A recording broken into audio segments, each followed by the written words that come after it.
Good morning to you, Jess. Thanks so much for joining us. We appreciate the time. Well, first off, two things. One, I'm really excited about being here because I can finally check joining MLB Central off my bucket list.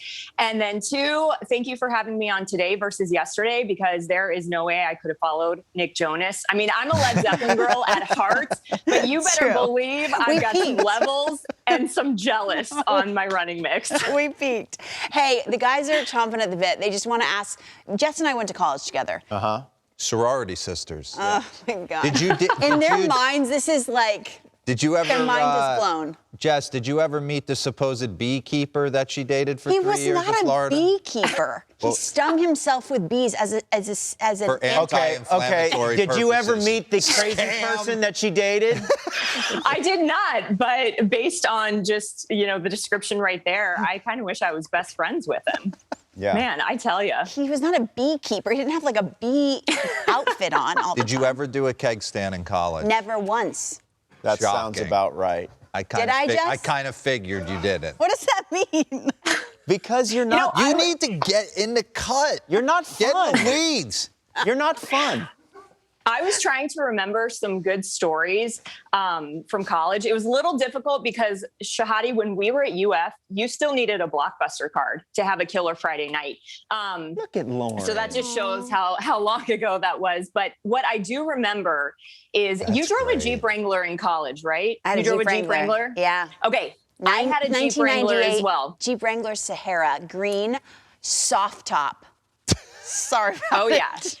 Because guess who else drove a 1998 green with a tan soft top Jeep Wrangler? I did. And I saw you drive up for lunch one day, and I was like, oh, she's a Jeep girl. We're going to be best friends. There you go. Getting ready to go watch Tim Tebow do his thing. Yes. Chris Leak and Tim Tebow. Yep. Yes, being wildly Rex inaccurate Grossman. with his passing. Oh, you had Rex Grossman too? We had Sexy Rexy. Okay. Sexy Rexy. We did. Jess, let's talk about the game. College. I wonder about the clubhouse reaction to last year. There were some people who say, oh, last year was a fluke. What's their mentality? What do they say to that, Jess? Yeah, well, just flashing back to last season, I remember one thing that Miguel Rojas told me about last year was, this is the year that we need to show people that we're turning the corner. And sure enough, they did, right? They made it to the playoffs for the first time since 2003. And I think, for all the people who say, oh, it was just the benefit of a 60-game season, well, let's put this into perspective.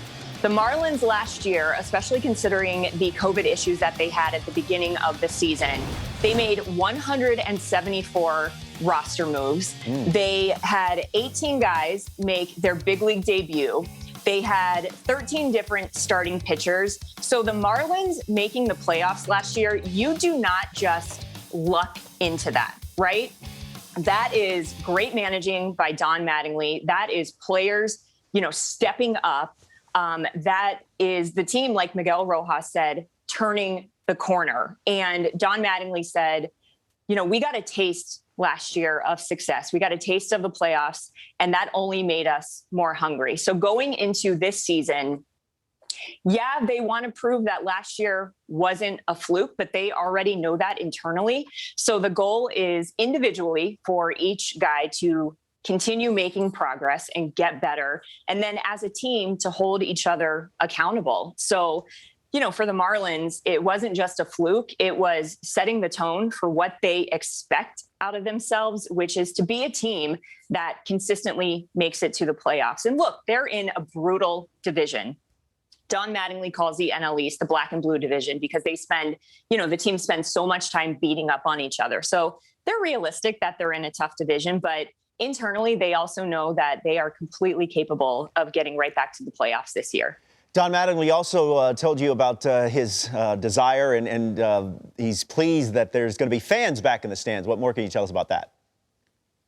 Yeah, the Marlins, like so many other teams, had a taste of having fans back at spring training. And so I asked Donnie, what he's most excited about with the Marlins operating at about 25 to 27% capacity at Lone Depot Park this season. And I love what he had to say. He said he's excited about having kids back at the ballpark. What do you think when you think baseball? You think kids playing catch out in the parking lot before going into the game. You think of kids bringing a glove into the stadium to try and catch a foul ball. You think of kids, on the concourse pretending to be their favorite player. So I love what Donnie had to say about just the excitement of having kids back at the ballpark. And of course, a big reason why he's got a 6-year-old son named Louis, who is just the coolest kid that you will ever meet.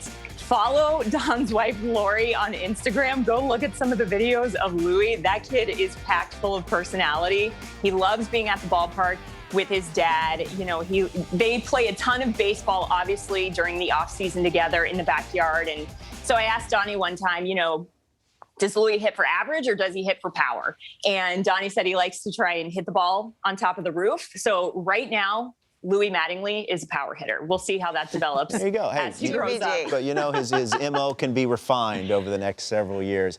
Matt Vasgersian, Buck Showalter, Jessica Blaylock, they will have the call. It is our showcase game. Wait, she has a surprise for you, she said. Oh, does she? Roflo, Yes. real quick. Okay. I know you are an Office fan, so I wanted Yeah. to share this with you. My Okay. fantasy football team name is Threat Level Midnight. The face of our franchise is Agent Michael Scarn, and we always try and draft one lone Dwigged. I like that. I love it. The Office, Threat Level Midnight.